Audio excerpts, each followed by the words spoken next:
Good afternoon, everyone. Welcome to this edition of DockTales. If you've joined us before, you know that our 5 p.m. on Tuesday DockTales is a spin on the DockTales that everyone enjoys at the dock. This is DockTales, T-A-L-E-S, and it features gold loopers telling the stories or the tales of their great loop adventure. And I'm thrilled today to have Greg and Sue Costa of Lucky Me with us. They are our guests. Hi, Greg and Sue. Hello. Hi. And they are coming to us from their home in North Fort Myers because they are between loops right now, so to speak. And we'll talk about that a little bit more shortly. But so many interesting things about Sue and Greg. So if you don't know them, we're going to cover a lot of that today. We are also able and willing to take your questions. So if you type those in the Facebook comments, we can see them here. We'll show them on the screen and we'll get Sue and Greg to answer your questions for you. So feel free to give them a shout out or ask your questions. But just to kind of start things off, Sue and Greg, tell us a little bit about yourselves, about your boating experience, and about the Lucky Me. And did you have her before you started the loop? All right. So I started boating in 2016 after I met Susan. So I've had relatively a limited amount of boating before we started the loop. As far as the Lucky Me, it is our second boat. On the first boat we had for one summer, and that after that first summer we purchased the second one. We didn't purchase it for the loop, but we had heard about the loop and considered some of the amenities that the current Lucky Me has so that we could enjoy the loop a little better. So that's a little bit about that. We will be married 5 years next month. So we're still in the newlywed stage. And we are talking to you today from North Fort Myers. During our loop, which is a little bit unusual because we did it right in the middle of the loop, we fell in love with this area down here in Florida. And we actually bought a home, the snowbird home, for lack of a better word, in North Fort Myers, and then fixed it up and finished the loop and went north. Spent last summer back up in Massachusetts, our home port, and then came down here for this winter. Yeah, so, and lots of people know you as Lucky Me. And you, of course, have your Lucky Me Looping Facebook group. Tell us a little bit more about Lucky Me. What kind of boat is she? And I know one of the more prevalent features these days, but still somewhat unusual for looping boats, is that she's got pod drives. So tell us all about her specs and how you like the pod drives. She's 35 foot long, a Tierra Sovereign 3500. She has pods, as you mentioned. For those of you who don't know, they are basically your propellers sit underneath the boat facing forward on a 270-degree rotating device, and that's the pod. She gets very good fuel mileage. She is 13 feet wide. I get typically about 1.15 miles per gallon when she's cruising speed at 24 knots. She weighs 17,000 pounds, and she's 10 years old now. So Lost your audio just for a second there, Greg, when you were mentioning what the cruising speed is, and I think a lot of people will be curious about that one statistic. So if you could just repeat the cruising speed, that'd be great. Okay. In open waters, when we have the space, we do 22 to 24 knots, and we get about 1.15 miles per gallon. Okay, and something that everyone wonders about the so to speak, go fast boats on the loop. We know we have a lot of trawlers, but more and more go fast boats honestly are out there. A lot of people wonder how much of the time can you actually get up on a plane if you're in a go fast boat, and how much is really kind of no wake zone, so you're going at trawler speed anyway, or slower than trawler speed even.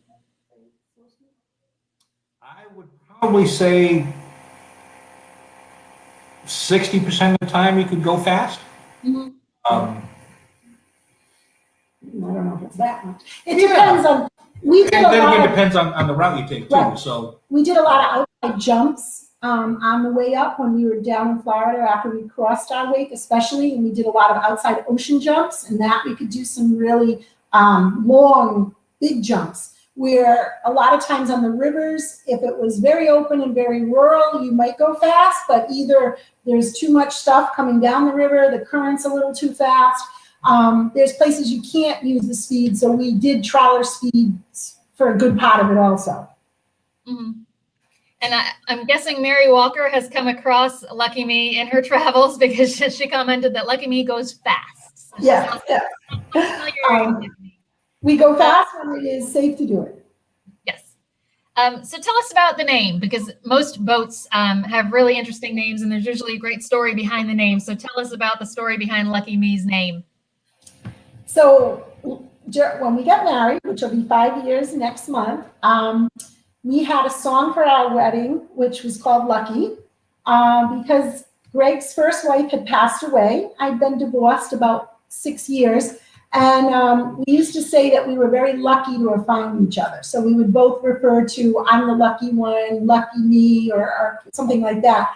We ended up having one of the songs at our wedding was Lucky, and we are driving to start looking at boats after we got married, and we're trying to come up with names even before we purchased. What do you call it? What do we call it? And all of a sudden, out of the blue, Greg goes, Lucky Me. And then we played with a couple, Lucky You, Lucky Us, and we just fell in love with Lucky Me. I love that story. We got a comment about the slow versus fast. David was wondering how much of the day can be at higher speed. And again, as Greg and Sue said, some of that will depend on your route, because along the East Coast, you can hop out on the outside. Yes. And that's going to also vary greatly depending on what part of the route you're on. But any thoughts for either of you, if you were in an area where there were plenty of opportunities to go at higher speeds, any guess as to what portion of the day maybe you could do that, and what portion of the day you had to slow down? Keeping in mind it will vary greatly. It's going to vary significantly, and it really isn't based so much on the day. It's going to depend on the traffic that's out there. Are you in a no-wake zone? Are you coming down? We were traveling at one point on the river system, and it was at flood stage, and stuff is just flying at us, so you've got to really slow down and have a person watching and whatnot. We ended up back in June of last year when we jumped north in 2020. We had 4 days where we went out on the ocean and it was flat. It was something that people that do a lot of ocean boating, you may never see in your whole life. It was literally, and we went 40 miles off in one jump, and it was just flat. And there you can really, Greg was really able to open it up. The nice thing that I guess when people ask us, what's the benefits of having a fast boat versus a slow boat?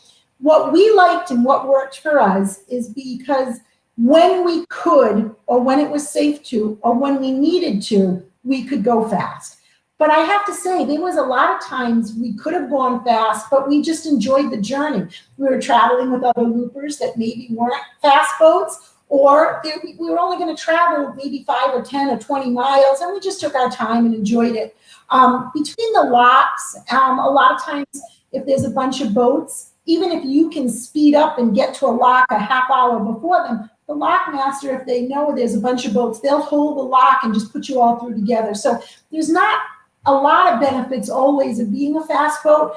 But if you want to go fast, we always had that option. And there were times in Canada we were traveling with some buddy boats that we were very slow the whole time because it was just fun all cruising together.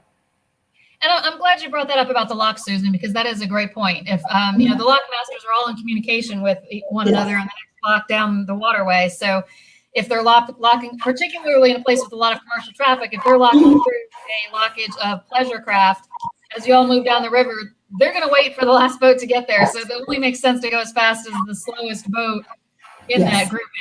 And the same can be said a lot of times on the East Coast for some of the bridges and the bridge tenders who are opening the bridges for the boats to get through. So unless you can sneak under a lot of them, again, going on the outside is a good alternative if you don't want to wait for some of those bridges. So which is one statistic I didn't put in there with the boat is her air height is only 12 foot 6 inches, so we could get on a lot of those bridges. You could get under a lot of bridges that some other boats certainly cannot. So that's always a plus instead of having to wait for those for sure. So we get a lot of questions. I think there's a misperception among a lot of people that AGLCA is mostly for people who are currently on the loop. In fact, I got an email from someone today who had missed something in the discussion forum and said, "Oh, I hadn't been reading that because we haven't started yet. I thought that was just for the people who were already looping." So did you join AGLCA before you started the loop, or did you join kind of as you were getting ready to begin? We actually joined 3 years or so before we actually started the loop. We heard about the loop my first year boating in 2016 at the Rhode Island Boat Show. We had missed a presentation from the AGLCA. There was something about anchoring there, and we sat there, and there were a couple other people that mentioned the Great Loop, so that got our curiosity going. And the following February in 2017, we went down to the Looper Lifestyle in Charleston, and at that point we had joined the AGLCA and really started using all their resources to find out about the loop and really dig into what the trip was all about.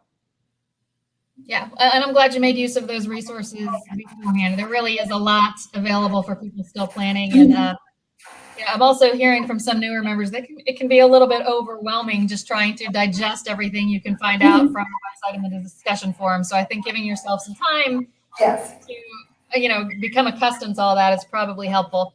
We had a few more comments come in about the go fast versus slower boats. Lucy, I popped that up for a second, but Lucy mentioned that she was a sailboat, one of the slower boats. So yes, the faster boats did in fact have to wait on them at the locks. So thanks for confirming that, Lucy. Bob commented that one of the advantages to a go fast boat is that you have the chance to beat some changing weather. Did you find that ever along the way as something you experienced where an unexpected storm was coming? We had one incident where we chose a route because there was weather coming in the Delaware, Chesapeake Bay, excuse me. And we chose actually go across Chesapeake Bay and view something and then turn around and go back over towards the west coast of Chesapeake Bay. And we did it because we had a fast boat so we could go see it and get back across before the weather came in. And it was 2 or 3 days of bad weather. So we just, at that point, pulled up the west coast of Chesapeake Bay instead of being on the east coast. And that was an advantage to me. And there was in the Bahamas where Chris Parker said that you've got a small window if you want to jump to the next island. And we actually could see the storm coming in. And I was extremely nervous. And we really trust Chris Parker. We think he's pretty amazing. And we said, we think we can do it. And we literally, it looked like we were heading into the storm and we were able to turn and get around the island. And then the storm just kind of followed us. And definitely would not have been able to do that if we were in a slow boat. But in hindsight, if we were a slow boat, we would have just waited another day or two. So you can do it either way, but there is some benefits to a fast boat. Yeah, and I'm glad you brought that up, Susan, because a lot of the slower boaters do just, they may have less options for choosing to try and get in front of some weather, but most of them can also take the option of staying put. So, that's part of the making it your own loop and to each their own.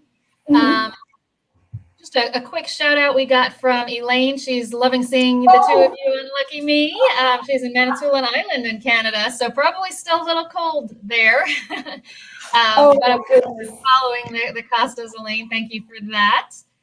We met her. She was in Canada, and we met her, and she was at the marina, and she enjoyed a couple times a week just coming down to the marina and watching the boats, and had never officially met a looper.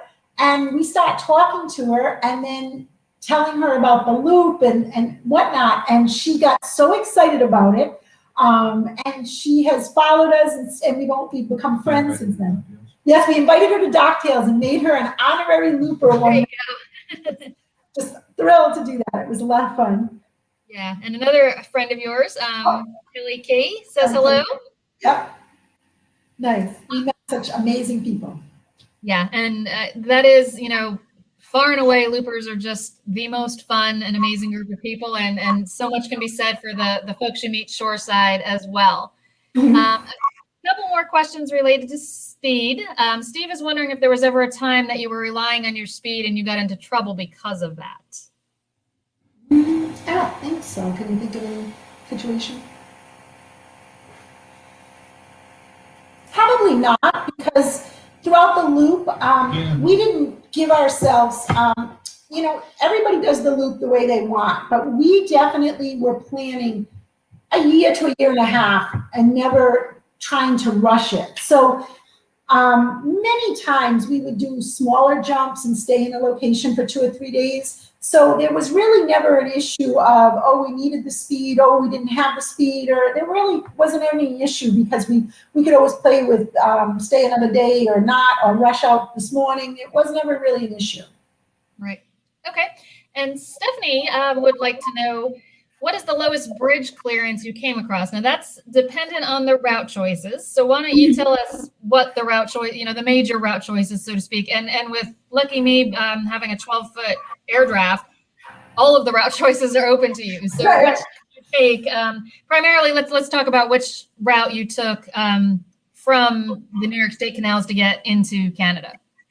So we went up through the Erie Canal to Oswego, went up to the Oswego Canal.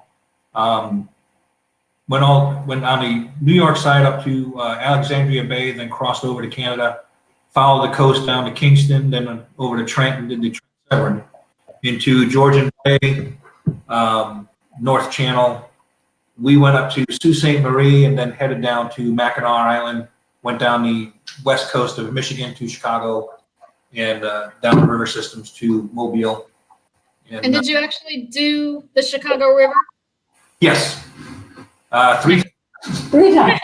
Because it was so interesting to go through downtown Chicago. It was one of our favorites. So, and so many people talk about that as a highlight, but not all looper boats can do the Chicago River and do downtown Chicago. So, Stephanie, I'm just going to give you a few of the stats on the numbers, because that question gets asked a lot and there's a lot of confusion. The lowest bridge on the Great Loop that there is no alternate route around is on the Illinois River, right about mile marker 300.5, and it's charted at 19.7 feet. So you absolutely have to go under that bridge to complete the Great Loop. So that's the number to keep in mind, 19.7 feet. If you can't get under that, you actually have to turn around and go back. There's no other way to do it. The route that Lucky Me took to get from the New York State canals into Canada is the route you would take if you draw about 19.5 feet, 19.7 feet. All looping boats, if you can get through that Illinois River Bridge, you can do the route that Lucky Me took, which is the Erie Canal to the Oswego Canal into Lake Ontario. If you can clear about 15.6 feet, you can do the entire Erie Canal.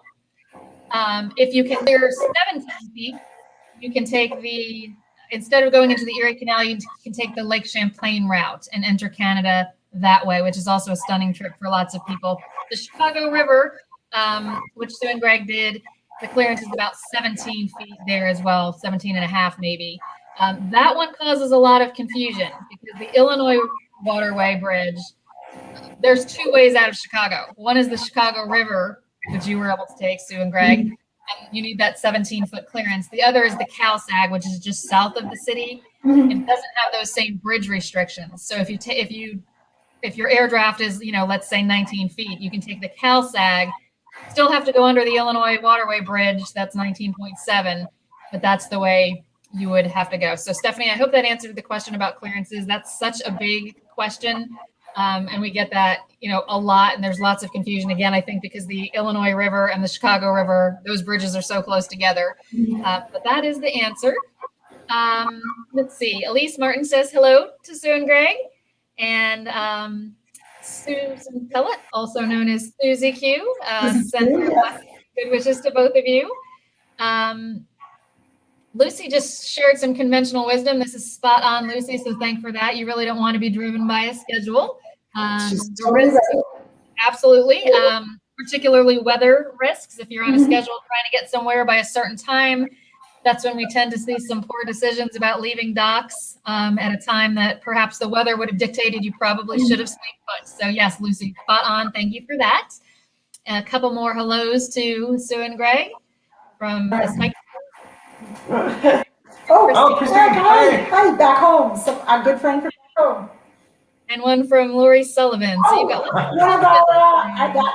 Lori Sullivan is on, her and Kevin are on the Laura Jean, and they were one of our special buddy boats that we became very close to up in Canada. There was 4 of us that cruised together a significant amount of time. Dundigan, who was, I believe, on the one of your DockTales programs a few weeks ago. They were, yes. The Texas Goal and the Lori Sullivan on the Laura Jean.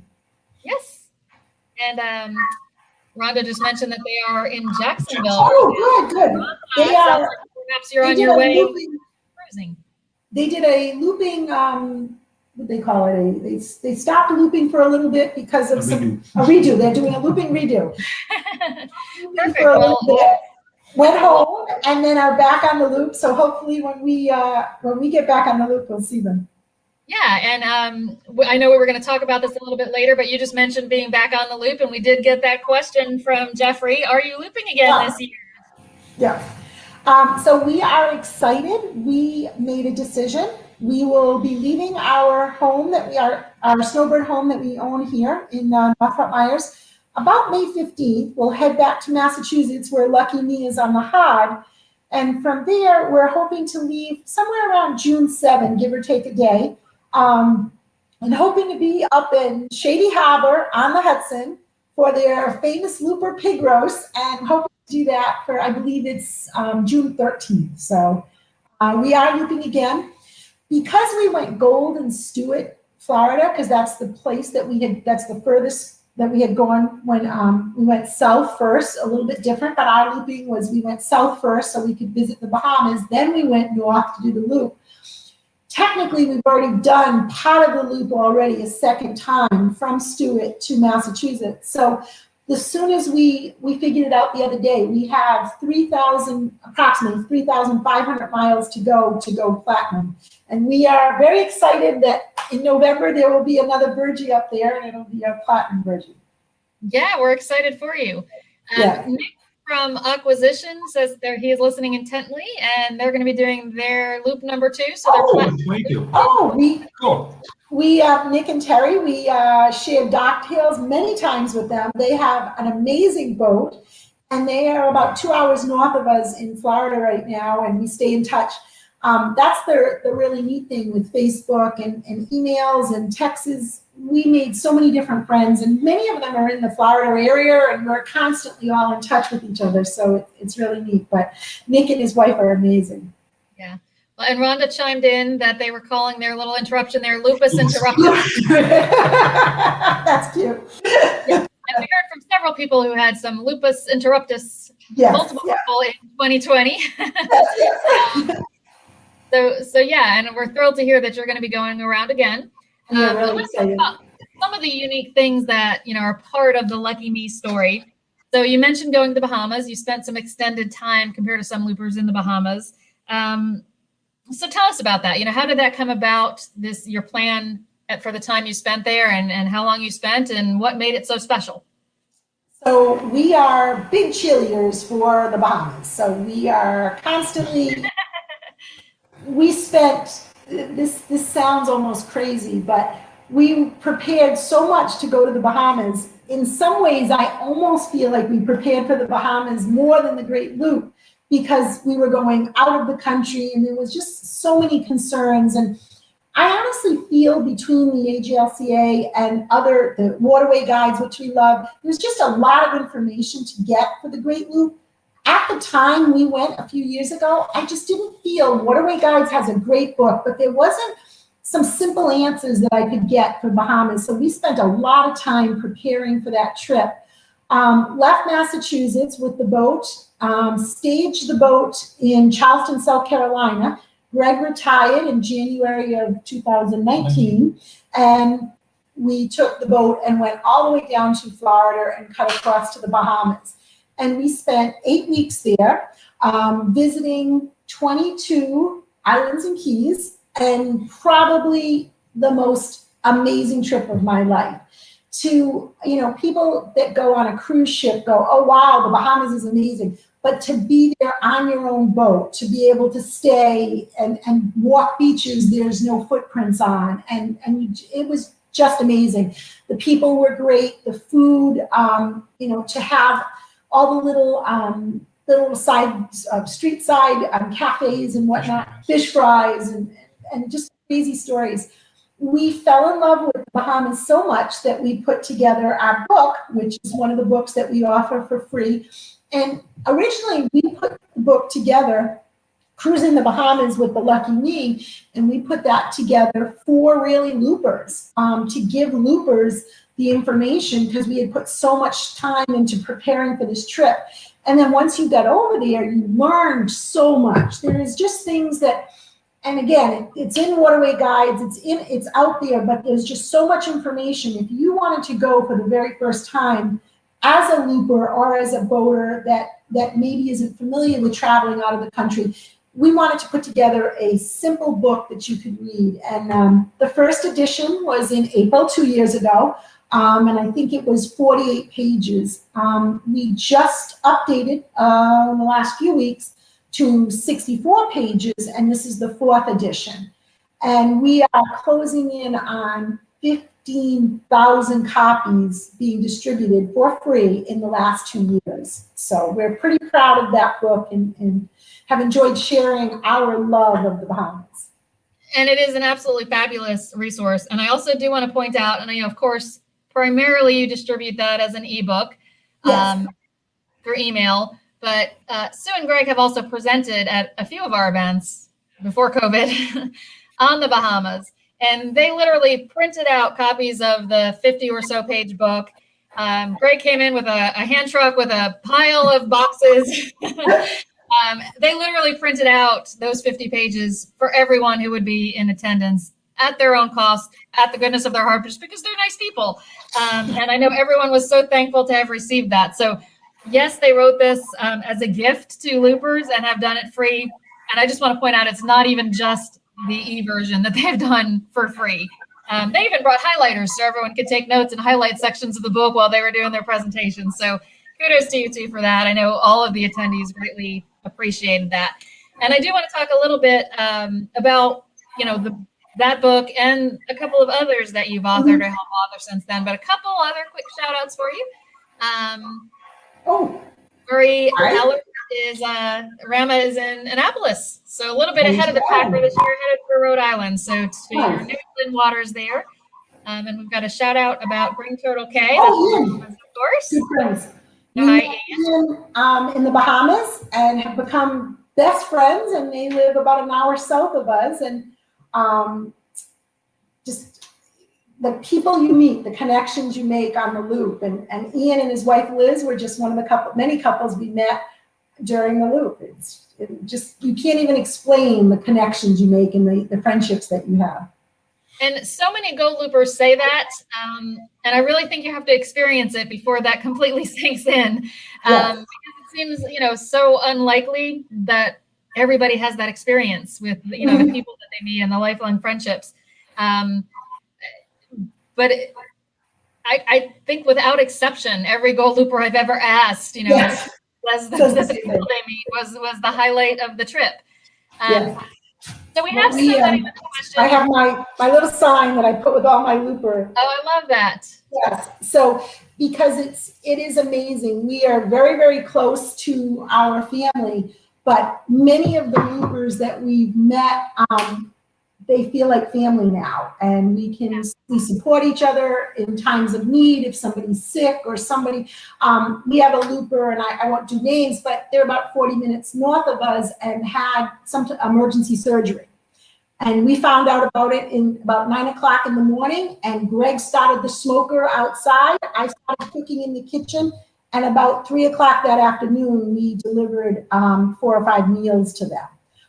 And that's just, and somebody might say, well, why'd you do that? Because somebody would do that for us in a heartbeat. Because there's this connection that if you talk to people that do RVing or other somewhat similar hobbies, you don't hear about this for a while we were all together and you're traveling in the same direction, and it might be once a week or once a month and you're bumping in.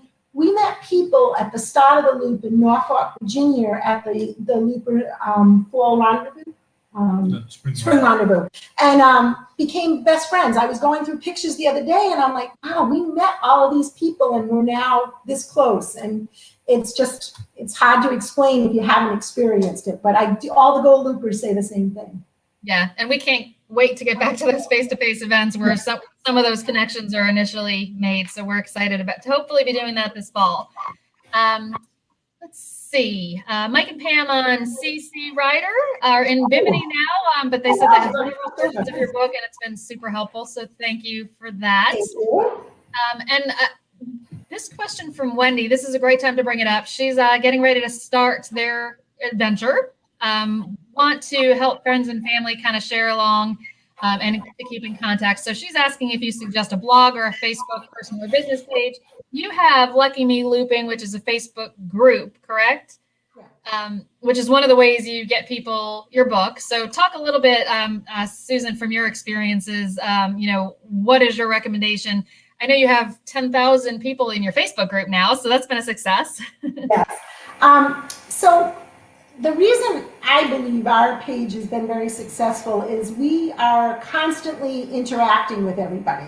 We are giving away the book and a couple others I'm going to tell you about in a minute, and we don't ask for anything. We give away we sometimes have little crazy games, we'll have contests, and there's a little prize. Occasionally, if there's a marina that happens to be following us and they give us t-shirts or something for free, we actually pass that on. We don't feel like we should have, we don't take anything, we don't take sponsors, we don't take anything. We just want to be able to play this forward. So I don't know, 10,300 or whatever, I'm not quite sure what the number is right now, but we answer questions, we share a lot of information about the Great Loop and Bahamas on the page, and then a lot of people connect with the page because they either want to talk to somebody that's already done the loop or is on the loop or whatnot. And it's interesting because people will interact with each other, and then we answer a lot of questions, and we're constantly. So if somebody wants to keep their family and friends connected, we found that Facebook was nice and easy because at the end of the day, I could log in, put 4 or 5 photos in, and do a little paragraph or two. We know people that do blogs. We did not do a blog because the few people that we talked to that had them, they love them, but they felt like they had to write, chapters and chapters and chapters. I really enjoyed, at the end of the day, 4 or 5 pictures and a little bit of a clip about what we did. And it was nice and simple. And a lot of our family and friends had Facebook. Other than that, there is so many other options. People have websites, people have blogs, they're doing YouTube videos and stuff. We are pretty much sticking with Facebook. It was just the easiest for us. And again, we're not trying to make it too commercialized or capture money or sponsors. So Facebook was just kind of the answer for us. Yeah. Hey, you mentioned your books. We've talked about the Bahamas book a bit, but there are others. So just tell us about those. So we have our first book, which is free. And like I said, we just updated that. So that's the Cruising the Bahamas with the Lucky Me. And this is version 4. Anybody that doesn't have this book can either send an email, which is Sue, S-U-E, Lucky Me, @gmail.com, or go on to Facebook. It's either Susan Costa, C-O-S-T-A, or our Facebook page for the Great Loop is Lucky Me Looping, 3 different words. So that is the first book that's now 2 years old as of next month.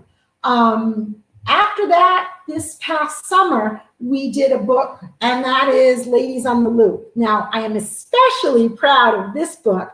The printer wasn't working today, but this has got a beautiful pink cover. This is also a free book. And last summer, I put something out on the forum looking to see if any of the other looping ladies would like to put a chapter together. Now, honestly, I was thinking, if I could get 10 or 12 and we put something together, this would be great.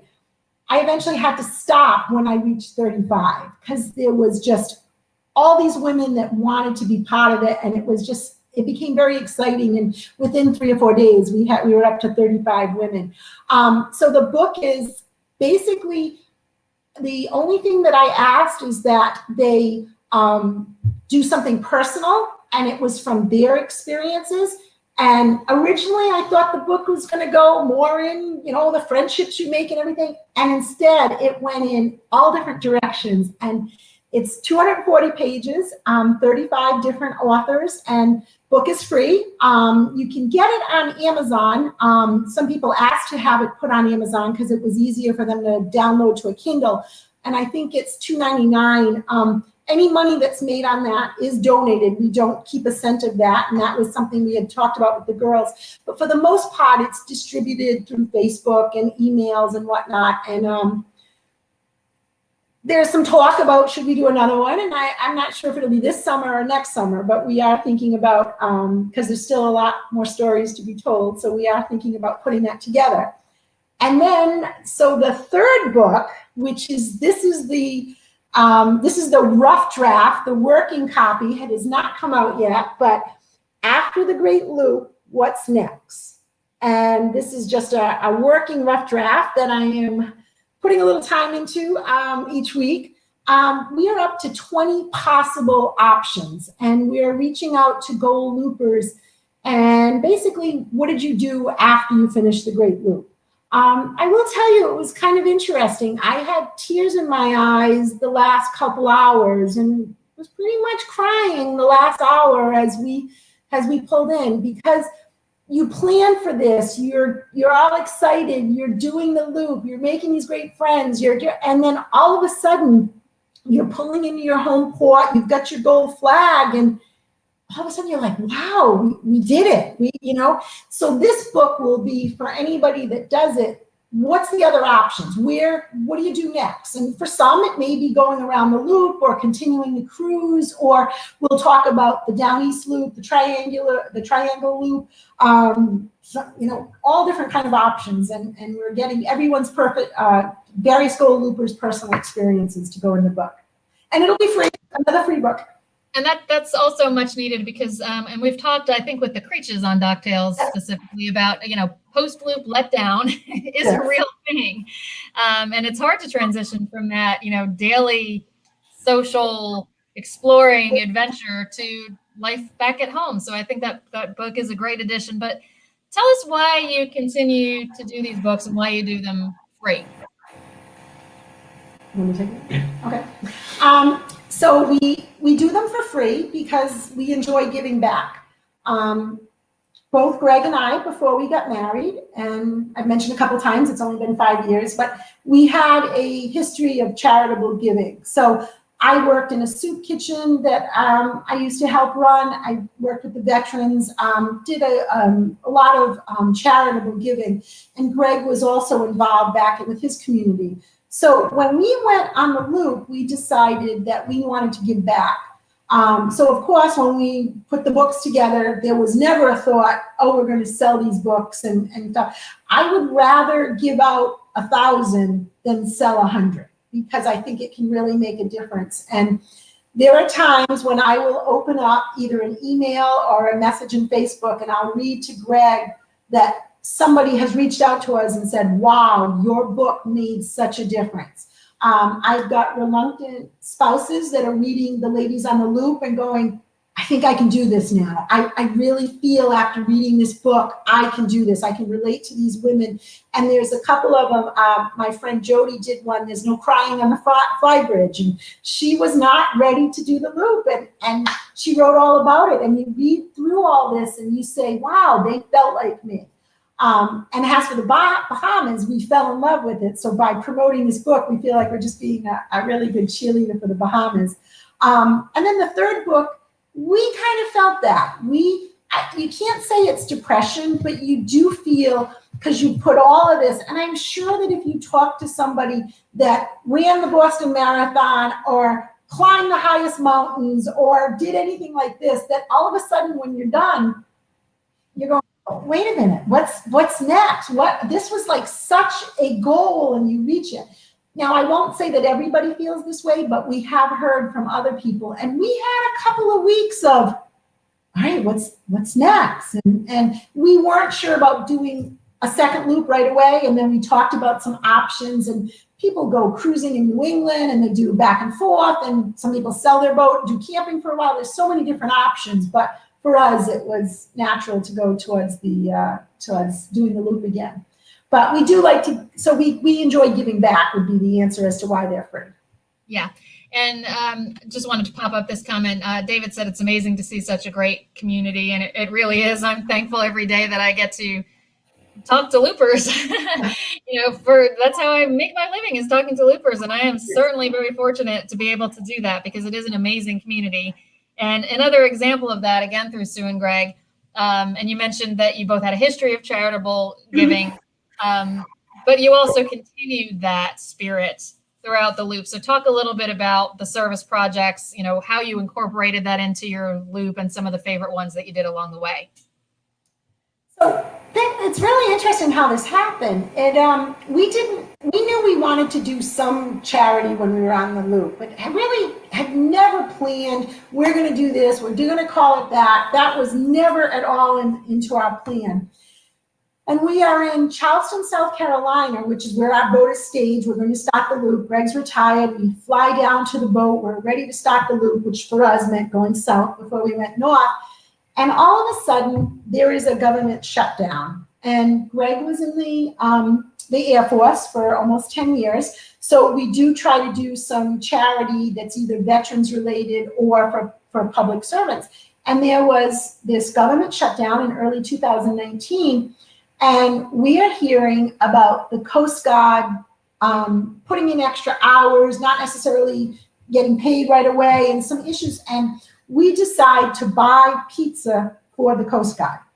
And 20 pizzas, 15 pizzas, and soda or whatever. And we call them up, and we have to go 3 levels up and get an okay. And the next thing you know, we're delivering, and we post some pictures of us delivering pizza. And then all of a sudden we're like, wow, this was really good. So we came up with this name called Loopers Care, because we thought it would also show, I've always felt when we're on the loop, once that Virgie went on the front of our boat, that we were ambassadors for the loop. We were presenting for the loop. And, just to show that loopers care. And so we called it Loopers Care. And by the time we finished the loop, we did over 30 different Loopers Care. The first one was the Coast Guard in Charleston. We actually did 6 in the Bahamas, where we actually sponsored some moorings. We brought over cat and dog supplies for a shelter in Bimini, sponsored the eye exams and glasses on Little Farmers Key. And then when we came back from the Bahamas, as we continued to do our whole loop, about maybe twice a month, and sometimes 3 times a month, we would come up with one. The largest one that we did was in Key West. By then, the page has grown and everybody's excited about the Loopers Cares we're doing. And so we asked our friends on Facebook and family if they'd like to be part of it. We raised over $1,000, and we were able to purchase for 1 month all of the personal supplies for the homeless shelter, which is they have a very large homeless population down there, and there's a housing intense on Stock Island. And one thing I have to say is that to me was very important. We don't buy what we think they need. We actually do try to make a phone call. So we call them and say, we would like to do this. And that has been very beneficial, because there are restrictions sometimes. We can't take this, we can take this. And they actually said, we'll take almost anything, not bar soaps. There was a little issue with bar soap, so it had to be liquid soap. But he said, this is what we're desperate for. We actually get lots of toothpaste from dentist's office, but we don't get this. So we were able to make a list of everything they need. Wendy Wilson and the Wilsons on the Water group helped us with shopping, and her kids were amazing. And we purchased $1,000 worth of towels and personal products for the homeless shelter, and posted on the page over 40 family and friends that helped out with that. Yeah. So That was our big one. Yeah, absolutely heartwarming to hear those stories. And I do hope that others kind of pick up that Loopers Cares torch and carry that on their loop. I also loved what you said about as soon as that burgee is up, you considered yourselves ambassadors for the Great Loop. And I do truly hope that as interest in the loop grows and as the number of loopers out there grows, that everyone adopts that attitude, because nothing makes me cringe more than when I hear of a discourteous boater that, oh, by the way, was flying the looper flag. Just a little caution to everybody. Those word about that travels pretty quick. So there's actually been times where we're in the channel, we are perfectly in a place that we could go a little bit faster. And I'll be like, no, we got the burgee. We're kind of close to that sailboat. We got to slow down. We got to, call out loud, give me, and there's times when you're perfectly right to go fast, but we always are very conscientious that we are representing the Great Loop with that burgee on the front. And that is much appreciated. And I truly do think that, some of what is viewed as discourteous boaters, perhaps flying the burgee, is truly newer boaters that just don't even realize it yet. So we encourage everyone to take those basic boating classes, to take those safety classes, to learn the rules of the road so that you're not unintentionally one of those discourteous boaters that rumor of them works their way back to us. So a couple more comments for you two. I don't think I've popped this one up yet. David mentioned it's amazing to see this great community. Agreed, David. Denise Gillespie from Island Office. She says she met you along the way. Denise and Mark have presented for us a few times, but we haven't had them on DockTales just yet. But they love what you're doing out there as well, and thank you for the contributions. And Deborah Bowles is watching as well. Now, Deb and KT, her husband, are from Mountain Wave. They since sold that boat and bought a different one, but we met them in Norfolk, maybe, and then bounced and met them in other places on the loop, became good friends with them in Canada. And we have purchased this home last February, and we told them that we purchased this home, and they're coming down, cut across the Gulf, and they're looking at possibly buying something. And because of us and so many other loopers on the west coast of Florida, they bought a home. So they're 20 minutes away. We see them often. Yeah. And that's, so much the case. Southwest Florida, where you have chosen to put down some roots, so to speak, has it's just loopers everywhere. Yes, it's like it's rain in the winter. So I know you're in good company there in the Fort Myers area. So tell us, what did you, obviously you gave a lot during your loop, but what did you gain from doing the Great Loop?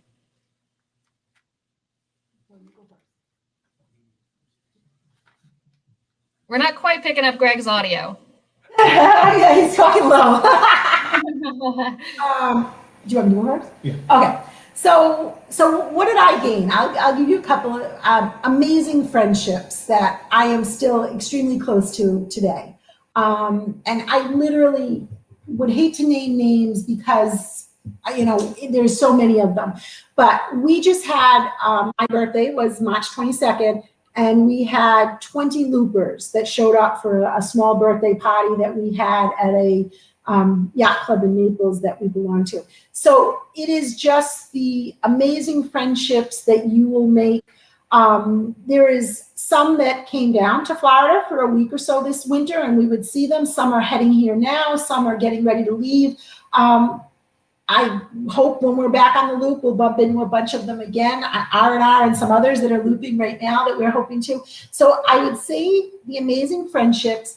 And then the second thing for me was just the feeling of an accomplishment. No matter how confident you are, till you're out there doing the loop and going through all of this, it's really amazing to be able to say, I accomplished this. I went through a lock that's 80 feet and double locks, and I did it. And I was able to figure this out and figure out where we're going to dock tonight. And occasionally when something wasn't perfect, we were able to handle it and figure it out, when you drop the boat pole in the lock or lose the dinghy or the crazy things that happen, the pig bite in the Bahamas, crazy things that happen. and you figure it out, and you survive, and you feel really accomplished at the end. And I think that was probably a couple of things I gained. What do you think you gained? I would probably say the confidence in being able to set a goal and achieve it. Mm-hmm.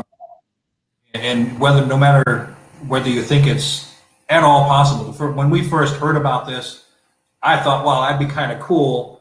Never in my life thinking that we'd actually do it. And within a few years, we were doing the loop. So it was the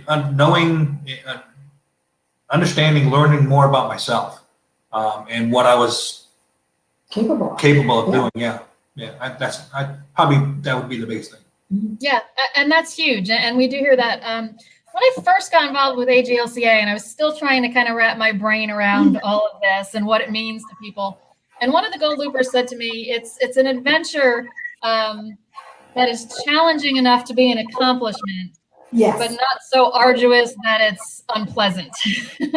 And that kind of speaks to me that, it is that challenge, and it is enough of a challenge that it is a big thing to finish it. And it's still a fairly small number of people who finish the loop, particularly if you look at it on a year-by-year basis. But it's not so arduous that it becomes just something you don't want to continue doing. So I'm glad that the two of you had that experience. What are some of the best memories you have, whether it's places or specific times that you spent with some of your buddy boats? What are some of the best memories you have of your time on the water on the loop? So for me, a couple of memories, and I took down a couple of notes today thinking, because I knew you might ask about memories or what were some of our things that we look back at. We boated on 4 of the 5 Great Lakes, and that was just amazing. Coming from Massachusetts, that's not a weekend trip. That's not a day trip. Very true. Yeah. We went out on Lake Superior and on a date, just did a day trip out there, but went out to where the Edmund Fitzgerald had gone down. And just to be able to say 4 of the 5 Great Lakes. Now, when we go platinum, we'll hit the last Great Lake that we haven't been on yet. Meeting loopers in the first few months would be another amazing memory. I can actually tell you some of the, Lori Sullivan's putting, one of our buddy boats is putting rafting in Canada. I can actually tell you when I met Laurie Sullivan. I can tell you when I met Jody from B-Side, Mary on Pegasus.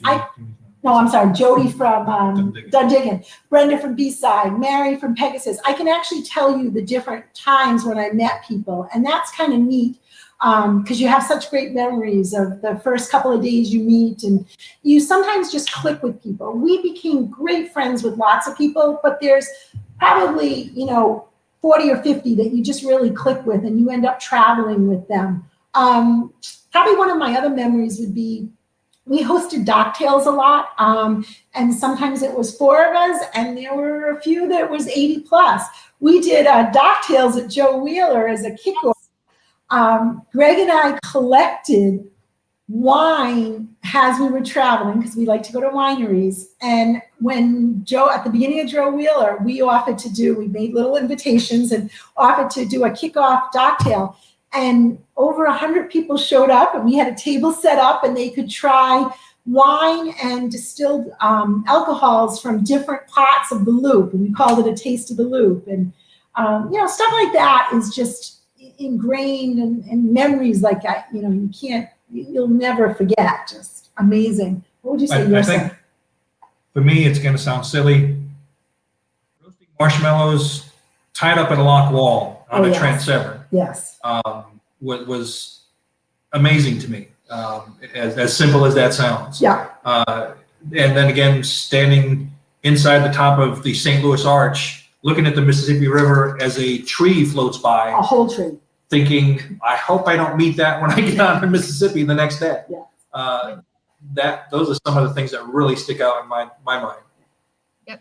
And Susie Q added that was so fun. I'm not sure if she was there for the marshmallows. That's when she chimed in with that. The DockTales for sure. Absolutely, for the DockTales. Yep.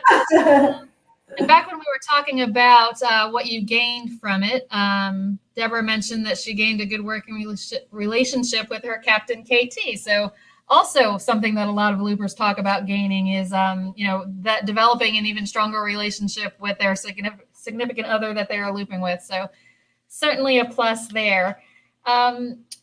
We've got about 5 minutes left, and Susie Q did chime in. She was talking about the DockTales. So Joe Wheeler, the taste of the loop. Yes. Hopefully we will do that again if. We are so hopeful that we'll be able to do that this fall at Joe Wheeler. That would be. I can buy more wine. We have to buy. We'll start stocking up on wine just in case.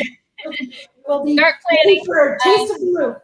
Yes, and for those of you watching who are not familiar with Joe Wheeler or Rendezvous, we have one in the spring and the fall. Typically, is the time frame. In the fall, it's along the river system because that's where most loopers are coming through. That puts us at Joe Wheeler State Park. It is a very quaint, very rural area, a facility that we have outgrown, but there simply is nothing else in that area of the country. We're talking about a very rural area. So we are doing our planning because if we can, in fact, do an in-person rendezvous this fall at Joe Wheeler State Park, it will be the first rendezvous in 2 years. The last one that we were able to have was in fall of 19 at Joe Wheeler State Park. In a normal year, so to speak, the Joe Wheeler rendezvous sells out within a couple of days of us opening registration. With it being the first one in 2 years, we're planning for that. So we're working on how that might work. We are considering a couple of smaller looper lifestyle seminars. Those are really kind of the introduction to the Great Loop that Sue and Greg have attended. We haven't obviously been able to do those in about a year. Right now it's about a year, but by the time we get some on the calendar, it'll be about a year and a half. Actually, the last one was January of 2020. So by the time we get them on the calendar, it'll absolutely be a year and a half, probably closer to 2 years.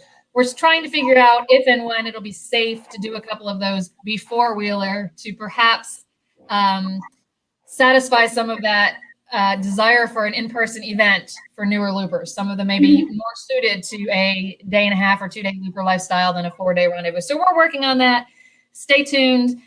We know that there's a lot of people expecting to go to the fall rendezvous. We don't know that Joe Wheeler can accommodate everybody who's expecting to go, and we hate to leave anybody disappointed. So like I said, stay tuned. We're working on all kinds of different things about that, but it keeps coming up in every conversation. We're like, oh, Joe Wheeler, we can't wait. And it's a yearly thing, and we also have them in the spring. So if it doesn't work for some of you for Joe Wheeler for this year, there's always 2022. So Mary Walker said, remember the party at Green Turtle? Yes.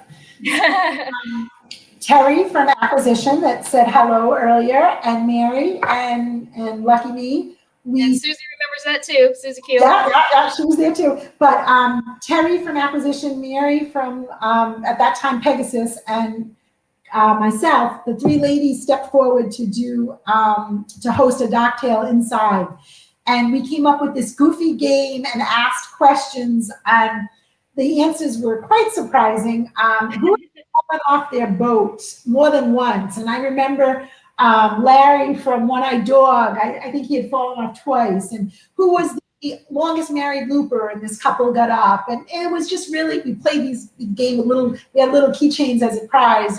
And there was probably 80, 100 people for that because there was other boaters at the marina, and just lots of fun. Yeah, quite fun.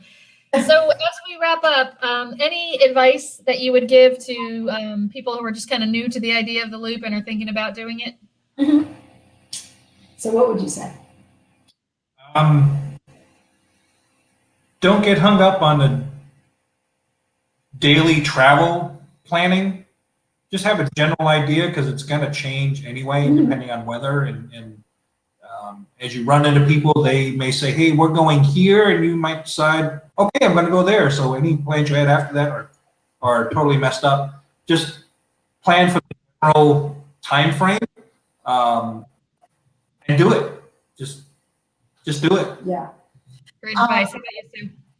I would say plan enough time to really enjoy the sights, the ports, and everything that you're going to see. And again, does the loop their own way, but for us, a year was basically a year and a half with the gave us a really nice time that we never felt really in a rush. And there are some spots that you don't realize now that when you get there, you will fall in love with.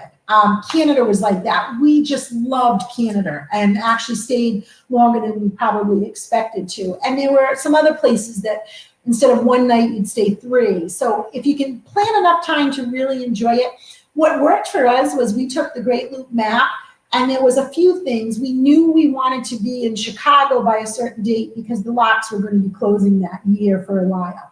We knew we wanted to hit the Shady Harbor Pig Roast. We knew we wanted to be in Canada on July 1st because July 1st is their Canada Day. And we were in Kingston on July 1st with fireworks right off of our boat. And we've got the flags and we're hosting DockTales, and it was just amazing. But we didn't have every day planned out. There was probably about 8 different spots that we wanted to be, if it would work out, there for a specific time. But other than that, we were very loose in between. And then Greg always brings up, if the only other advice we would give is don't pack all the clothes, don't pack all the food, don't overpack. I'm not going to promise you can get Skippy peanut butter and Bumblebee tuna and the wheat bread from Sara Lee, but there is loads of grocery stores. May cost you a little bit more because you're not hitting the box store or the less expensive store. But with few exceptions, we did hit some rural areas in Canada, and then Bahamas is a whole different thing. And we talk about that in the book. And the spots in Canada, we wanted to go to some rural areas, but with few exceptions, we never had a problem with finding food and supplies as long as you weren't too picky. And then clothes, we probably didn't use more clothes than we did use on the boat. So for us, we way overpacked. We just didn't need it all. Great advice. Ellen, who is great with interacting with us here on Facebook, she says, thanks for all your help, and she hopes to see you this year. So hi, Ellen. And we are out of time. Tell us one more time, Greg and Sue, if folks would like to get copies of some of your books, what's the best way to go about that? All right. So right now we have 2 books that are free, and that would be Cruising the Bahamas with the Lucky Me and also the Ladies on the Loop. And we would love to send them out to anybody. There's no cost at all. It's an ebook. You can either send me an email to sueluckymE@gmail.com, or if you go on to our looping page, Lucky Me Looping, which is on Facebook, you'll see I'm the one that does 70% of the posting on there. So you'll just click on Susan Costa, send me a quick message, and I send you the book, has a reply. The new book out that we're working on with our kind of working title, After the Great Loop, What's Next? That will probably be out in the next few months. We're still kind of in the rough draft on that one. All right. Sue and Greg, great session tonight. I know all of our folks watching have really appreciated it. I've enjoyed talking with you and catching up with you, so we can't wait to see you out there on the loop again. Thank you. Yeah, and thanks to everyone who's watched. We do these every 2 weeks, so we'll be back 2 weeks from tonight on a Tuesday from 5 to 6 Eastern with our next DockTales. Until then, you can find us at greatloop.org. You can follow us here on Facebook. We've got podcasts, lots of resources for both members and non-members. So we thank you for joining us. We'll see you again soon. Bye-bye, everyone.